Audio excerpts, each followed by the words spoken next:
10 mga conspiracy theories na hindi mo pa naririnig. Welcome sa Arvin Polo TV. Iba't ibang mga teorya ang nagsilabasan matapos ang ilang mga pangyayari. Maraming grupo ang nagsusulong ng kanilang paniniwala at hinihikayat din nila ang mga tao na paniwalaan ito. Sinasabi nila na mali daw ang mga pinaniniwalaan natin ngayon. Kaya nariyan sila upang baguhin ang ating mga paniniwala. Ngunit ano nga ba ang kanilang mga ebidensya upang mapatunayan ang kanilang mga teorya? At sa video ngang ito ay aalamin natin ang 10 mga conspiracy theories na maaaring hindi mo pa alam. Kaya naman simulan na natin. Number 1. Flat Earth Theory. Ang Flat Earth Theory ay isang paniniwala na ang mundo ay patag at hindi bilog. Kahit matagal nang napatunayan ng mga scientist na bilog ang mundo, ay may mga tao pa rin na naniniwala sa teoryang ito. Ang ideyang ito ay muling sumikat noong 19th century at lalo pang kumalat sa panahon ng internet. Isa sa mga pangunahing arguments ng mga naniniwala sa Flat Earth Theory ay ang kanilang observation. Sabi nila, kung bilog ang mundo, dapat ay kita ang curvature nito mula sa mataas na lugar. Pero ayon sa kanila ay hindi ito nakikita. Madalas nilang ginagamit ang halimbawa ng flat horizon kapag tumitingin sa dagat o malawak na lugar. Ngunit, mahirap makita ang curvature ng mundo sa maikling distansya dahil sa laki nito. Bukod dito ay sinasabi rin ng mga flat earther na peke ang mga pictures ng mundo mula sa kalawakan na nagpapakita ng curvature. Naniniwala sila na gawa-gawa lang ito ng mga agencies tulad ng NASA para itago ang tunay na anyo ng mundo. Kasama sa paniniwalang ito ang ideya na ang paglapag sa buwan ay isang palabas lang na ginawa sa studio. At upang patunayan ang kanilang paniniwala ay gumagamit ang mga flat earther ng iba't ibang arguments. Halimbawa, sinasabi nila na ang eroplano ay hindi kailangang mag-adjust sa curvature ng mundo habang lumilipad. Para sa kanila ay patunay ito na patag ang mundo. Pero mali ang pagkakaintindi nila kung paano gumagana ang gyroscopes at paglipad ng eroplano. Gayun din, isa pang halimbawa na ginagamit nila ay ang Bedford Level Experiment ni Samuel Robotham noong 1838. Ipinakita nito na patag ang tubig sa isang ilog na may haba na 6 miles. Pero maraming pagkukulang ang experimentation at hindi isinasaalang-alang ang mga optical illusions na dulot ng atmosphere. Sinasabi rin ng mga flat earther na hindi totoo ang gravity. Ayon sa kanila ay bumabagsak ang mga bagay dahil sa pantay-pantay na bilis ng pag-akyat ng lahat ng bagay at hindi dahil sa gravity. Ang ideyang ito ay salungat sa mga pag-aaral at observation tungkol sa gravity. Samantala, marami pang ibang arguments ang ginagamit ng mga flat earther para suportahan ang kanilang paniniwala. Subalit, malawakang tinatanggihan ng mga scientist ang kanilang mga teorya. Number 2. Moon Landing Hoax. Ang moon landing hoax ay nagsasabing peke ang paglapag ng mga astronaut ng NASA sa buwan noong 1969 at sa mga sumunod na misyon. Ayon sa teoryang ito, ang paglapag sa buwan ay ginawa lamang sa isang studio sa Hollywood o sa isang lihim na lugar sa mundo. Lumitaw ang teoryang ito ilang dekada matapos ang Apollo 11 mission, kung saan sina Neil Armstrong, Buzz Aldrin at Michael Collins ang naging unang mga tao na nakarating at naglakad sa buwan. Isa sa mga kilalang arguments ng mga nagdududa ay ang kawalan ng mga bituin sa mga larawan sa buwan. Ayon sa kanila, dapat ay kita ang mga bituin sa mga larawan kung totoong nasa kalawakan ang mga astronaut. Ipinaliwanag ng mga eksperto na ang liwanag ng buwan ay napakaliwanag kung kaya't kailangan ng mabilis na shutter speed ng mga kamera, dahilan kung bakit hindi kita ang mga bituin. At ang American flag na tila nagwawagayway ay isa pang sinasabing ebidensya ng mga skeptics. Ayon sa kanila ay walang hangin sa buwan kaya hindi dapat magwagayway ang flag. Ipinaliwanag ng NASA na ang flag ay may horizontal bar para manatiling nakabuka at ang paggalaw nito ay dahil sa pag-aayos ng mga astronaut. Samantala, nagdududa rin ang mga tao sa mga hindi tugmang anino at ilaw sa mga larawan ng Apollo. Ayon sa kanila, ang hindi tugmang anino ay dulot ng maraming ilaw na nagpapahiwatig na kinunan ito sa isang studio. Ngunit ayon sa mga eksperto, ang topography ng buwan at ang pag-reflect ng ilaw mula sa lunar surface ay nagdudulot ng ganitong klasing anino. Maliban pa rito, may isa namang larawan na nagpapakita ng isang bato na tila may nakaukit na letrang C na ayon sa mga skeptics ay isang marker sa set ng pelikula. Ayon sa NASA, marahil ito ay isang piraso ng buhok o lint na napunta sa film negative o sa pagpoproseso ng larawan. Ang mga misyon ng Apollo ay nagdala ng higit 800 pounds ng mga bato mula sa buwan na napatunayan ng mga scientist mula sa iba't ibang bansa na hindi galing sa Earth. Ang pag-aaral sa mga batong ito ay nagbibigay ng malakas na patunay ng tunay na paglapag sa buwan. Karagdagan pa, ang mga Apollo missions ay nag-iwan din ng retroreflector sa buwan na ginagamit sa laser experiments para sukatin ang distansya ng buwan mula sa Earth. Ang mga aparatus na ito ay patunay na may mga kagamitan na naiwan sa buwan. Number 3, Illuminati. Ang Illuminati ay isang sikat na secret group na madalas pinag-uusapan sa iba't ibang teorya ng pagsasabuatan. Ito ay pinaniniwala ang lihim na kumokontrol sa maraming aspeto ng lipunan mula sa politika hanggang sa kultura. Ang kasaysayan ng Illuminati ay nagsimula noong 18th century, ngunit ang mga teorya at kwento tungkol dito ay patuloy na nagbabago hanggang ngayon. Ang original na Illuminati, na kilala bilang Bavarian Illuminati, ay itinatag noong May 1, 1776 ni Adam Weishaupt na isang profesor sa University of Ingolstadt sa Bavaria, Germany. Layunin ng grupong ito na itaguyod ang mga ideya ng Enlightenment tulad ng logic, secularism at kalayaan mula sa kontrol ng relihiyon at gobyerno. Ang mga members nito ay tinatawag na perfectibilists at nais nilang labanan ang kamangmangan, pamahiin at pang-aapi ng simbahan at estado. Samantala, mabilis na lumaki ang grupo at umabot sa higit 2,000 members, kabilang ang mga kilalang tao tulad ni Baron von Knigge. Ngunit dahil sa kanilang lihim na operasyon at radical ideas, sila ay naging target ng mga autoridad. At noong 1784, ay ipinagbawal ng pamahalaan ng Bavaria ang lahat ng lihim na grupo, kabilang na ang Illuminati.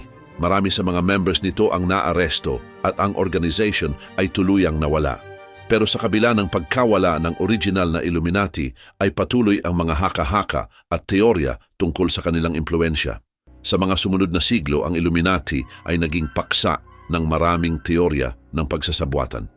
Ayon sa mga ito, ang Illuminati ay hindi nawala kundi nagpatuloy sa kanilang operasyon ng palihim at lihim na kumukontrol sa mga gobyerno, ekonomiya at iba pang aspeto ng mundo. Kaugnay din nito, maraming teorya ang nag-uugnay sa Illuminati sa iba't ibang makapangyarihang tao at organization, mula sa mga politiko hanggang sa mga negosyante, artista at mga members ng royal family. Ang mga simbolo tulad ng all-seeing eye at pyramid ay madalas na inuugnay sa Illuminati at sinasabing makikita sa iba't ibang mga institution at gusali. Ang popular culture ay hindi rin nakaligtas sa impluensya ng Illuminati.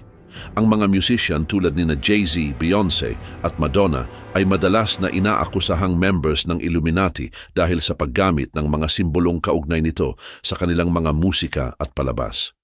Number 4, Reptilian Elite. Ang teorya ng reptilian elite ay nagsasabing may lihim na pangkat ng mga reptilian na nag-aanyong tao at kumokontrol sa mundo.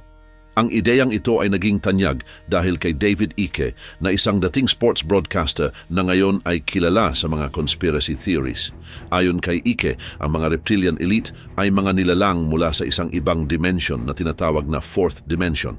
Sila ay may kakayahang magpalit-anyo at nakapasok sa gobyerno, negosyo at iba pang mga institusyon upang kontrolin ang mga pangyayari sa mundo. Pinaniniwalaan ni Icke na ang mga reptilian elite ay bahagi ng isang sinaunang lahi na nagmula pa noong panahon ng mga Sumerian at Egyptian. Sinasabi din ni Icke na ang layunin ng mga reptilian ay panatilihin ang kanilang kapangyarihan sa pamamagitan ng paglikha ng mga digmaan, kaguluhan sa ekonomiya at iba pang mga paraan upang magdulot ng takot at kontrolin ang mga tao. Ang mga kilalang tao na madalas na itinuturong reptilian ay kinabibilangan ng mga sikat na politiko, members ng monarchy at mga kilalang tao sa media. Halimbawa, sinabi ni Icke na sina Queen Elizabeth II, George W. Bush at mga members ng Rockefeller at Rothschild families ay ilan sa mga reptilian. At upang patunayan ang kanyang mga teorya ay gumagamit si Icke ng iba't ibang uri ng ebidensya tulad ng mga ancient texts, mythological stories at mga modern stories ng abductions at sightings ng mga reptilian. Ayon sa kanya, may mga pagkakataon na may mga taong pansamantalang nagpapakita ng kanilang tunay na anyo bilang mga reptilian. Samantala, ang teorya ng reptilian elite ay madalas na konektado sa iba pang mga conspiracies tulad ng New World Order, Illuminati at mga alien abductions. Ang kawalan ng tiwala sa mga institusyon at mga kilalang tao ay nagpapalaganap ng mga ganitong ideya. Bukod dito, ang modern technology at internet ay mabilis na nagpapakalat ng mga teoryang ito na nagpapalakas ng kanilang kasikatan sa buong mundo. Number 5, chemtrails. Ang teorya ng chemtrails ay isang controversial topic na nagdudulot ng maraming tanong at debate. Ang chemtrails ay mula sa salitang chemical at trails na tumutukoy sa mga linya ng usok na iniwan ng mga eroplano sa langit. Ayon sa mga naniniwala dito, ang chemtrails ay hindi simpleng contrails o mga bakas ng usok. Naniniwala sila na ang chemtrails ay naglalaman ng mga chemical na sinadyang ispray para sa iba't ibang layunin. Isa sa mga pangunahing arguments ng mga naniniwala sa chemtrails ay ang pagkakaiba sa tagal ng pag-iral ng mga linya sa langit. Ang mga contrails ay karaniwang mabilis na nawawala, habang ang mga chemtrails naman ay mas matagal bago mawala at kumakalat pa na parang ulap. Sinasabi na ang mga chemical na ito ay ginagamit para kontrolin ang panahon, baguhin ang klima, at kahit kontrolin din ang populasyon sa pamamagitan ng pagpapakalat ng mga sakit at iba pang mapanganib na bagay. Maraming teorya ang lumitaw tungkol sa mga posibleng dahilan ng chemtrails. Isa sa mga kilalang teorya ay ang geoengineering na tumutukoy sa pagbabago ng klima ng mundo para labanan ang global warming. Ayon sa teoryang ito, ang mga chemical na inispray mula sa mga eroplano ay naglalaman ng mga sangkap tulad ng aluminum, barium at strontium na naglalayong harangan ang sinag ng araw at pabagalin ang pag-init ng mundo. Ngunit wala pang sapat na ebidensya o pag-aaral na nagpapatunay sa teoryang ito. Bukod dito, mayroon ding takot na ang chemtrails ay maaaring gamitin bilang biological weapons. Ayon sa ilang teorya, ang mga chemicals na ito ay naglalaman ng mga virus, bakterya o iba pang pathogens na maaaring magdulot ng malawakang sakit sa mga tao. May mga ulat mula sa iba't ibang lugar na nagsasabing nagkaroon ng kakaibang sakit o sintomas matapos makita ang mga chemtrails sa kanilang lugar. Subalit, tulad ng geoengineering theory ay wala pa ring konkretong ebidensya na nagpapatunay dito. Number 6. Roswell Incident. Ang Roswell Incident ay isang sikat na kwento tungkol sa UFOs. Noong July 1947 ay may nag-crash na kakaibang bagay malapit sa Roswell, New Mexico. Sinabi ng United States Army Air Forces o USAAF na nakakita sila ng mga piraso ng isang flying disc. Samantala, noong July 8, 1947 ay naglabas ng balita ang Roswell Army Airfield na nakarecover sila ng mga labi ng isang crashed flying saucer. Natagpuan ito ni William Mac Brazel na isang magsasaka. Dahil dito ay kinuha agad ito ng militar at dinala sa kanilang base para pag-aralan. Subalit, pagkalipas ng ilang oras ay binawi ng militar ang kanilang unang report. Sinabi nila na ang mga na-recover na bagay ay mula sa isang weather balloon na bahagi ng Project Mogul. Ang project na ito ay para matukoy ang mga nuclear activities ng Soviet Union gamit ang mga high-altitude balloons. Pero maraming tao ang hindi naniwala at nag-isip na may tinatago ang gobyerno tungkol sa UFOs. Gayun din, maraming mga saksi at dating military personnel ang nagbigay ng kanilang kwento. Isa na rito si Major Jesse Marcel na isang intelligence officer ng RAAF. Ayon sa kanya, ang mga materials na na-recover ay kakaiba. Ito ay magaan pero matibay at may mga kakaibang simbolo. Dahil dito ay lumaganap ang mga teorya ng sabwatan, mga libro, documentary at pelikula tungkol sa Roswell Incident. At noong 1970s at 1980s ay muling sumiklab ang interes dahil sa mga ufologist at mga investigador. Marami ang naniniwala na may mga alien bodies na na-recover at isinailalim sa autopsy sa mga secret military base tulad ng Area 51. Maliban dito, noong 1994 ay naglabas ng ulat ang US Air Force na nagsasabing ang mga materials na na-recover ay mula sa Project Mogul at walang kinalaman sa mga extraterrestrial beings.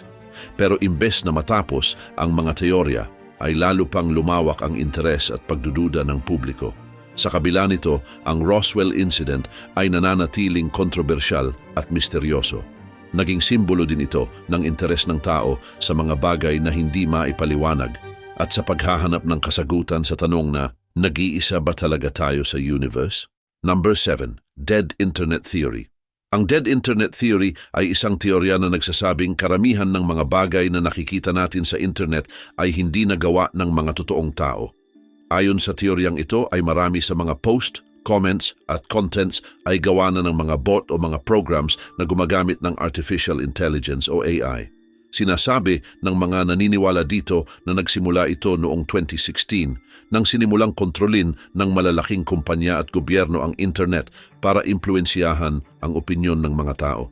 Kaugnay nito, lumabas ang Dead Internet Theory sa mga online forums at blogs.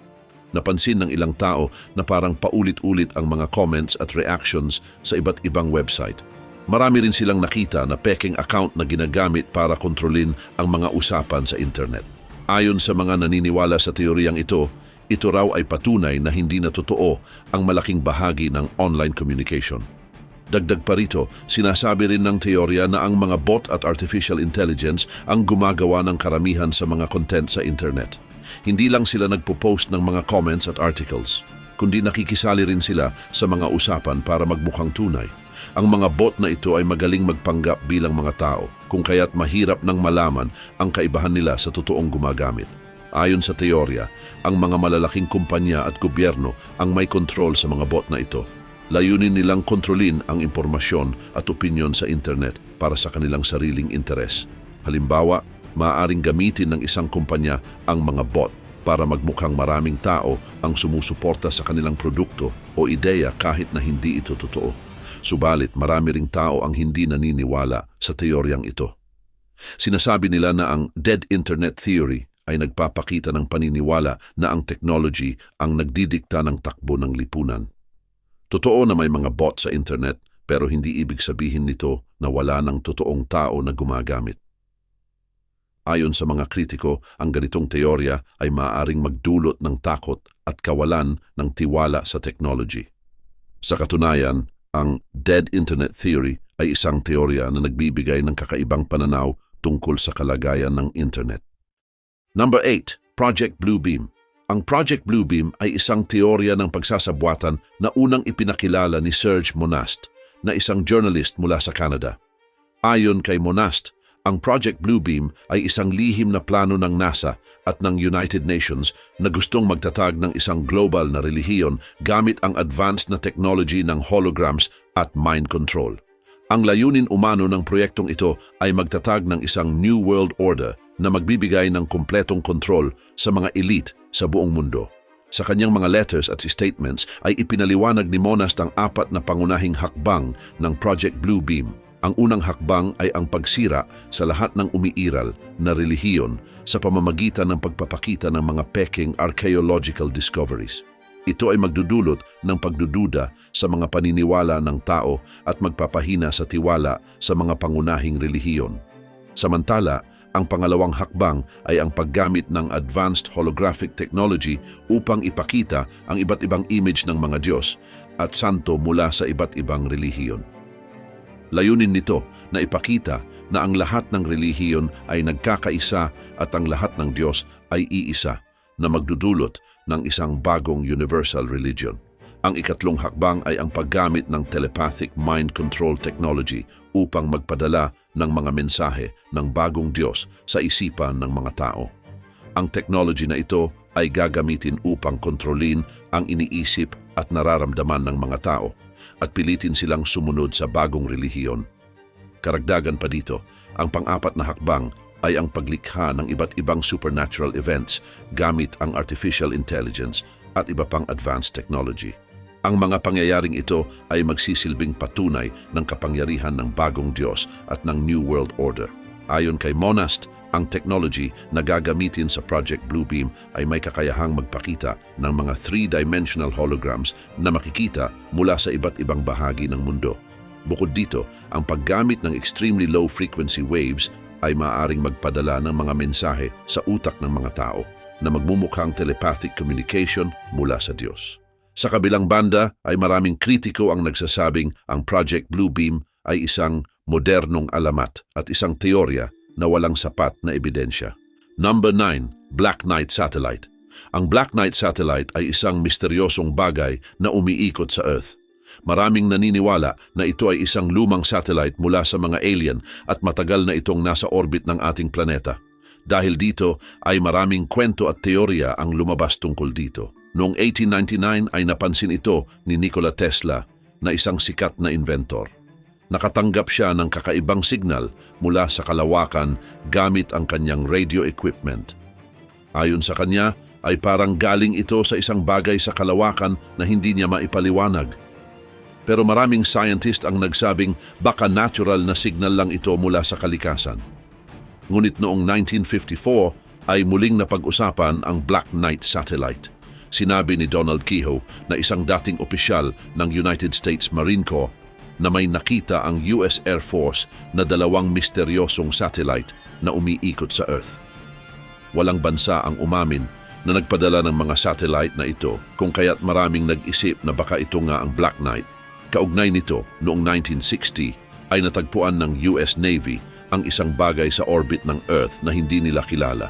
Walang bansa ang umamin na sa kanila ito kung kaya't nagdulot ito ng pag-aalala. Maraming nagsabi na baka ito ay bahagi ng Soviet spy satellite program, pero ang iba naman ay naniniwalang ito ang Black Knight Satellite. May mga larawan mula sa NASA noong STS-88 mission na nagpapakita ng kakaibang bagay sa kalawakan na sinasabing bahagi rin ng Black Knight. Dahil dito, maraming teorya ang lumabas tungkol sa Black Knight Satellite. Sabi ng iba, ito raw ay naglalaman ng technology mula sa mga alien at ipinadala upang magmasid sa Earth at sa mga tao. Ang iba naman ay naniniwalang ito ay isang time capsule mula sa isang ancient civilization. Pero wala pang sapat na ebidensya para patunayan ang mga ito.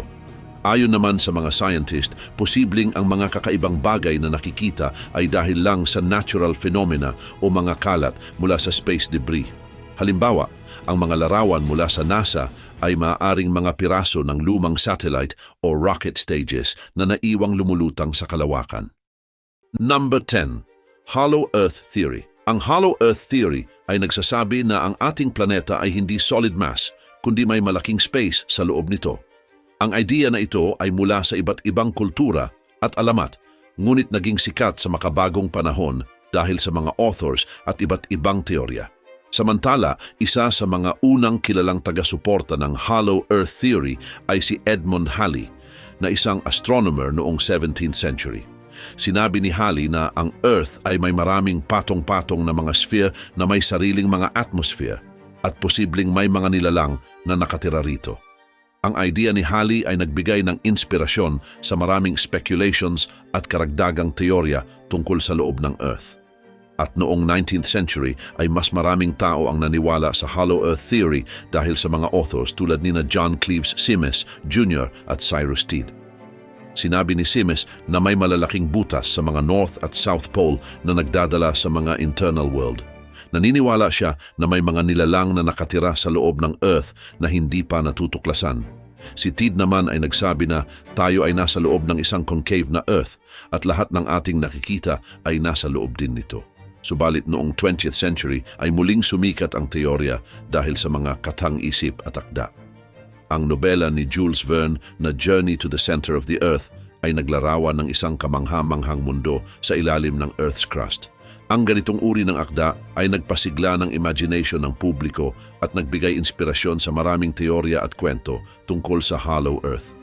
Gayun din naman ay meron ding mga bagong teorya na nagsasabi na ang mga UFO o mga alien ay nagmula sa loob ng Earth. Ang ilan ay naniniwala na may mga advanced na civilization sa loob ng Earth na mas progressive at technological kaysa sa atin.